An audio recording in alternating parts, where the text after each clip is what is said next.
Hello, nous voilà donc dans le premier week-end du challenge cheveux en santé. J'ai fait mon soin hier assez tard. Voilà, mes cheveux sont en pleine forme. Ils sont encore mouillés puisque après mon soin, j'ai fait 4 petits choux pour aller dormir. Et mes cheveux sont restés humides, ils sont encore humides, donc je viens de les détacher. Mais là, ils sont souples, c'est doux, c'est brillant, C'est parti pour 3 mois de soins intenses. Sur mes cheveux, j'ai mis un leave-in de... Ouf!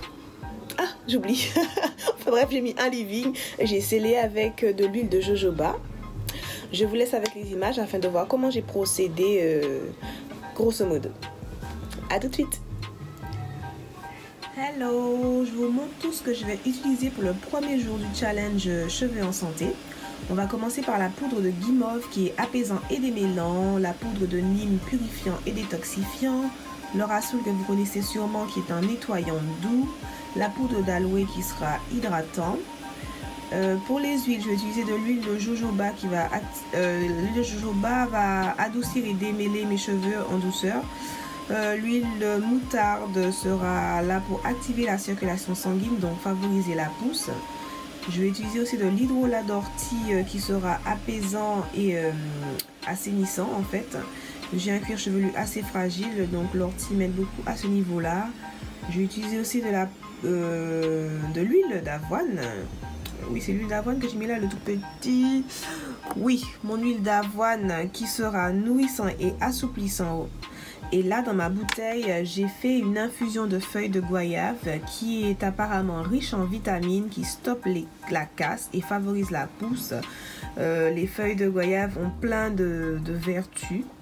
Je ne peux pas en parler plus que ça puisque c'est la première fois que je vais intégrer les feuilles de goyave dans ma routine capillaire.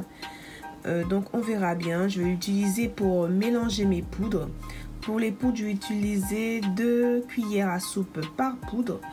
Et pour les huiles, je verrai bien. En fait, j'ai pas de dosage fixe, je le fais à l'œil.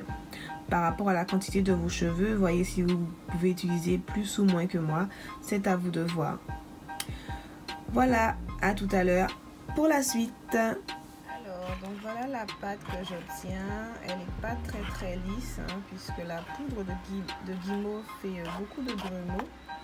Mais je vais continuer à mélanger pour que ce soit plus lisse que ça. Mais je voulais une pâte assez liquide pour que ce soit plus facile à appliquer sur mes cheveux. Donc voilà, je vais remuer encore un peu afin de la rendre plus fluide. Puis je vais l'appliquer sur mes cheveux en section. Vous voyez, c'est quand même assez liquide, mais la poudre de guimauve, c'est la première fois que je l'utilise. Et j'ai beaucoup de grumeaux. Mais c'est pas grave, de toute façon, ça reste pas dans les cheveux. Une fois que je rince, tout va partir.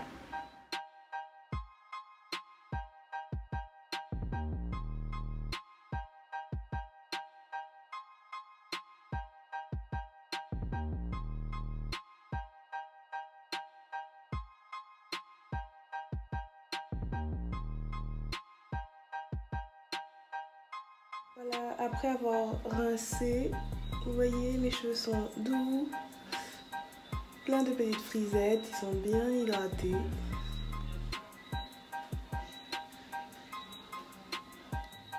Voilà, j'espère que ça vous a plu, que vous avez commencé ce premier jour de challenge tout comme moi. Parti pour 3 mois de cheveux en santé. Vous n'êtes pas obligé d'utiliser les mêmes poudres que moi, utilisez celles que vous avez en votre possession. Sinon, les huiles aussi, il n'y a pas de souci. J'utilise l'huile de jojoba en ce moment puisque c'est une huile assez légère qui est semblable au sébum que l'on produit. Donc ça n'alourdit pas les cheveux, ça scelle bien mon hydratation. Pensez toujours après votre soin de mettre un leave-in et de sceller avec une huile ou un beurre de votre choix. N'hésitez pas à me dire en commentaire si vous avez commencé ou en message privé par Instagram ou Facebook. Je suis ravie de voir celles qui ont déjà commencé à me suivre, qui m'ont envoyé des messages. Merci de faire ce challenge avec moi. On se dit à la semaine prochaine.